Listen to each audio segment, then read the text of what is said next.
നമസ്കാരം, കൊട്ടാരക്കര മീഡിയയിലേക്ക് സ്വാഗതം.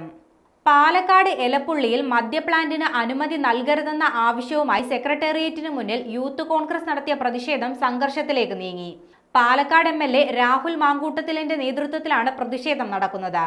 പ്രവർത്തകർ പിരിഞ്ഞു പോകാൻ തയ്യാറാവാതെ വന്നപ്പോൾ പോലീസ് പലതവണ ജലപീരങ്കി പ്രയോഗിച്ചു.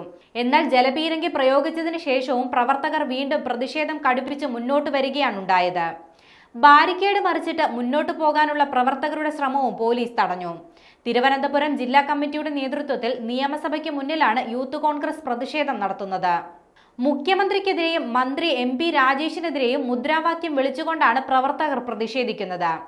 ബ്രൂവറി വിഷയം ഒയാസിസ് കമ്പനിക്ക് വേണ്ടി തയ്യാറാക്കിയ കരാറാണെന്നും ഈ കരാറിൽ നിന്നും സർക്കാർ പിന്മാറണമെന്നും മന്ത്രി MP രാജേഷ് മാറി നിന്ന് പ്രോസിക്യൂഷനെ നേരിടണമെന്നും യൂത്ത് കോൺഗ്രസ് ആവശ്യപ്പെട്ടു.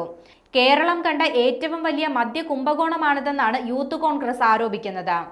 പാലക്കാട് തിരഞ്ഞെടുപ്പിൽ CPM ചെലവഴിച്ചത് ഒയാസിസിന്റെ പണമാണെന്ന് രാഹുൽ മാങ്കൂട്ടത്തിൽ പറഞ്ഞു. തിരഞ്ഞെടുപ്പിൽ പണമിറക്കിയതിന്റെ നന്ദിയാണ് ബ്രൂവറി കരാർ.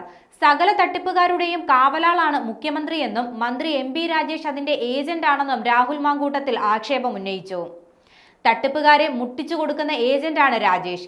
ഏത് കമ്പനിയുമായി വന്നാലും പാലക്കാട് പ്രവർത്തിക്കാൻ അനുവദിക്കില്ലെന്നും MP രാജേഷ് വാങ്ങിയ പണം കമ്പനിക്ക് തിരികെ കൊടുക്കുന്നതാണ് നല്ലതെന്നും അഴിമതിക്ക് കൂട്ടുനിന്ന മന്ത്രിമാർക്ക് സ്വൈര്യമായി ഇറങ്ങി നടക്കാനാവില്ലെന്നും രാഹുൽ മാങ്കൂട്ടത്തിൽ ആരോപിച്ചു.